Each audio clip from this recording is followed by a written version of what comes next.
네, 반갑습니다. 박 교수입니다. 이제 엔스케이프 수업이 거의 끝나가는데요. 오늘은 그 질문 올려주신 거에 대한 답을 좀 드리고, 그게 이제 엔스케이프 렌더링에 대한 개념에 대한 설명이 좀 될 수 있을 것 같고요.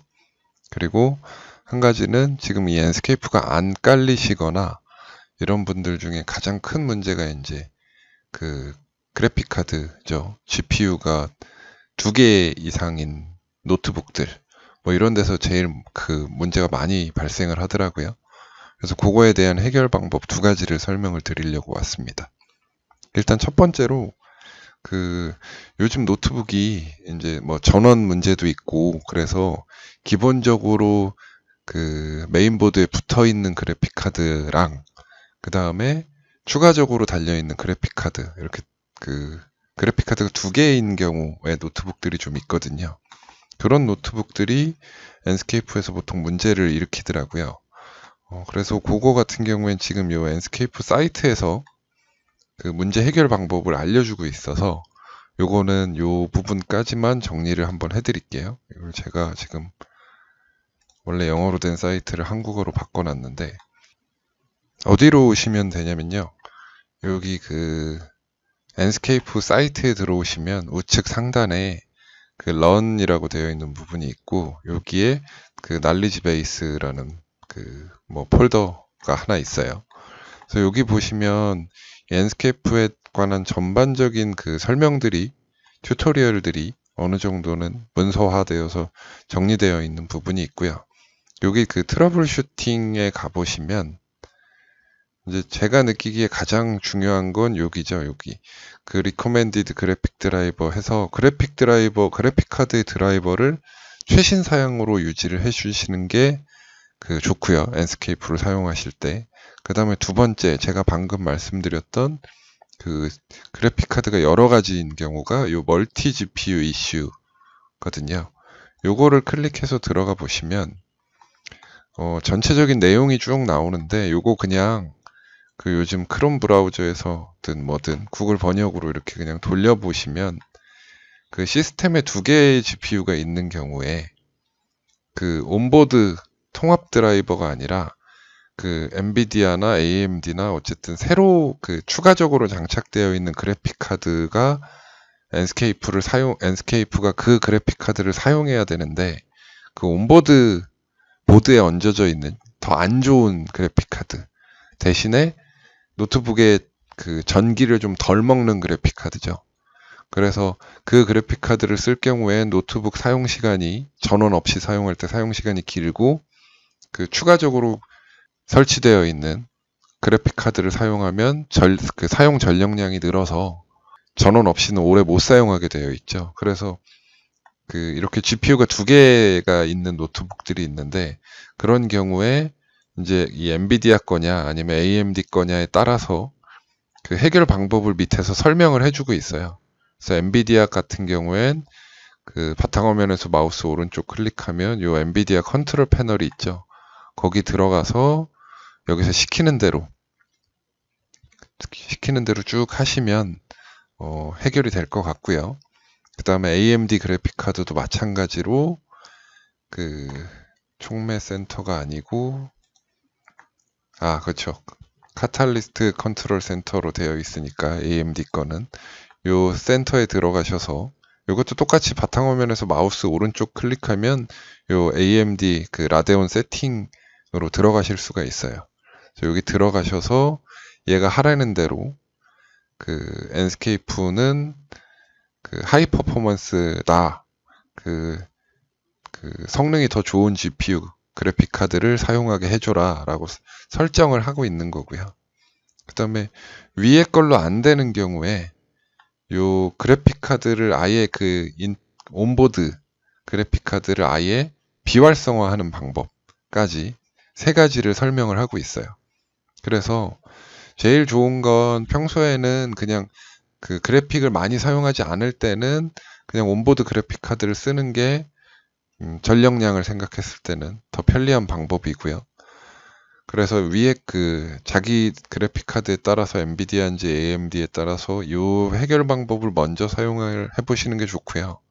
이게 안 된다 그러면 그냥 컴퓨터 자체에 그 온보드 그래픽 카드를 아예 사용 안 하는 방식으로 그냥 바꿔 놓으시고 랜스케이프를 사용을 하시면 아마도 해결이 되지 않을까 싶습니다. 그래서 이 다중 GPU 문제가 제가 느끼기에, 그리고 저희 학교에 있는 학생들 노트북 가져오는 거 보면 대부분은 둘 중에 하나예요. 그래픽카드 드라이버가 옛날 거거나 아니면 지금 그래픽카드가 두 개가 설치되어 있는 노트북인데 그 온보드 그래픽카드가 실행이 되는 경우, 이런 경우에 좀 문제가 생기는 것 같더라고요. 그래서 안 되시는 분들은 요 부분을 찾아오셔서 요걸 보고 따라 하시면 해결이 되지 않을까 싶습니다. 자, 그 다음엔 두 번째인데요. 두 번째는 댓글로 두 가지 질문을 주셨어요. 한 분은 그 폴리카보네이트 같이 약간 반투명한 재질인데 빛이 산란하는 이런 재질 표현은 어떻게 하면 좋겠냐 라는 질문을 주셨었고, 또 한 분은 그 거울이 예를 들어 마주보고 있거나 반사되는 재료들이 마주보고 있을 때 이게 그 안에 왜 거울과 거울 사이에서 계속 상대쪽 반대편을 반사하는 상황들, 뭐 이런 상황들은 어떻게 렌더가 되느냐, 렌더가 안 되더라, 이런 질문을 주셨었는데 거기에 대한 답을 좀 드리도록 하겠습니다. 그것도 역시 요 그 엔스케이프 사이트에 답이 어느 정도 있는데요. 일단은 그 런의 날리지 베이스에 똑같이 들어가 보시면 여기 그 버추얼 리얼리티라는 그 폴더 안에 들어가 보시면 여기 렌더링 퀄리티 인 엔스케이프라는 부분이 있어요. 요거를 들어가서 보시면 요걸 그냥 제가 편의상 한글로 또 번역을 해서 설명을 드릴게요. 그러면 그 비주얼 세팅, 그 엔스케이프의 비주얼 세팅에 들어가면 여기 드래프트, 미디엄, 하이, 울트라라고 렌더링 퀄리티를 지정을 할 수 있는 부분이 있었는데 요 내용에 대한 힌트는 이 엔스케이프 사이트에서 울트라에 대한 설명에 보시면 울트라 설정은 하이와 그다지 차이가 대단하지는 않지만 1회가 아니라 2회 반사되는 광선이 계산되어 훨씬 더 사실적인 이미지가 만들어진다. 근데 솔직히 그 차이가 거의 없다. 뭐 이렇게 설명이 되고 있어요. 이 엔스케이프 사이트에서. 근데 요거는 제가 그 V-Ray, 그 스케치업 V-Ray 그 설명하는 제 동영상에서 제가 인다이렉트 일루미네이션에 대한 설명을 한번 드린 적이 있거든요. 그 영상을 한번 보시고 이 설명을 마저 듣는 걸 추천을 드리는데요. 예를 들면 지금 여기서 설명을 드리면, 예를 들면 바깥쪽에서 자연광이 들어왔을 때 뭐 예를 들어 테이블에 그 태양 자연광이 딱 떨어지면 일부는 테이블에 흡수되고 나머지 일부는 반사되는 빛이 있겠죠. 그러면 그게 다시 천정에 부딪혀서 천정에 부딪힌 또 그 나머지 빛이 일부는 천정에 흡수되고 또 반사되는 빛이 있겠죠. 이 빛이 계속 반사되고 이 어떤 실 안에서 계속 그 작업이 생길 텐데요. 그거를 이 엔스케이프 같은 경우에는 울트라 세팅일 때 2단계까지만 계산을 한다는 얘기예요. 그게 무슨 얘기냐면 거울하고 거울이 있는 부분에서는 빛이 거울에 한번 부딪히고 반대쪽 거울에 부딪히는 것까지 2번까지만 계산이 되기 때문에 그 거울 안에 거울이 있고 또 거울 안에 거울이 있고 이거는 그 나머지 계산이 계속 이루어질 때 가능한 얘기거든요.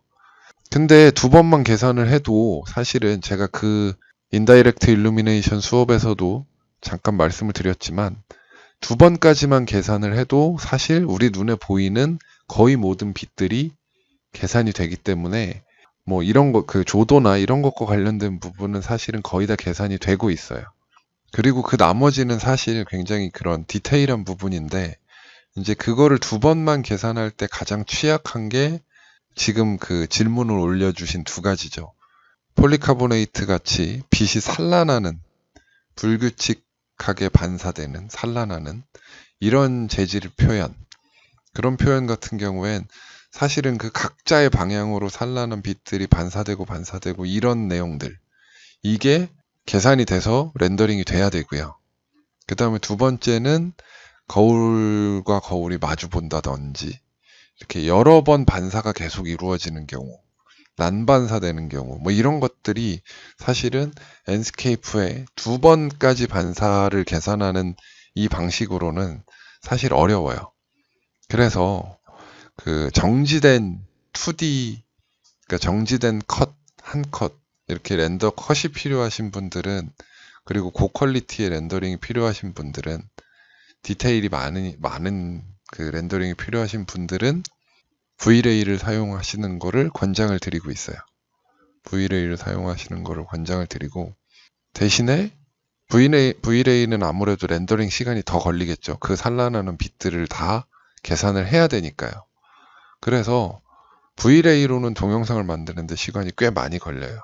그 한 컷 한 컷을 렌더를 걸어서 뭐 초당 30프레임짜리 영상을 만들기엔 V-Ray 방식은 너무 그 한 컷을 뽑기 위한 그 프로세스에 맞춰져 있어서, 애니메이션, 동영상을 제작을 하실 때에는 뭐 엔스케이프나 아니면 요즘 많이 나오는 루미온, 뭐 트윈모션 등등 다른 렌더링 툴을 사용을 하시기를 추천을 드리고요. 근데 이제 예를 들어 그런 재질을 사용하지 않았고 렌더링 시간이 빨랐으면 좋겠어. 리얼타임 렌더가 필요해. 이런 경우에는 당연히 엔스케이프가 훨씬 더 많은 장점을 가지고 있겠죠. 그래서 요 엔스케이프냐 뭐 V-Ray냐 뭐 루미온이냐 지금 굉장히 이제 예전처럼 렌더링 프로그램이 몇 개 없었던, 선택할 수 있는 게 몇 개 없었던 시기가 아니기 때문에 하고 있는 작업에 맞추어서 렌더링 프로그램을 골라서 사용하시기를 권장을 드리고요. 이후로는 그 루미온 관련 영상하고 그 다음에 제가 V-Ray 관련 영상을 그 인다이렉트 일루미네이션 개념 설명만 드리고 그 한동안 동영상을 안 올렸었는데, 이 엔스케이프가 조금 더 빨리 올려드리는 게 좋을 것 같아서 엔스케이프를 먼저 올려드렸는데, 이후에는 그 V-Ray 그 다음에 루미온 관련 영상들을 계속 올려드릴 예정이니까요. 구독과 좋아요 부탁드립니다. 감사합니다.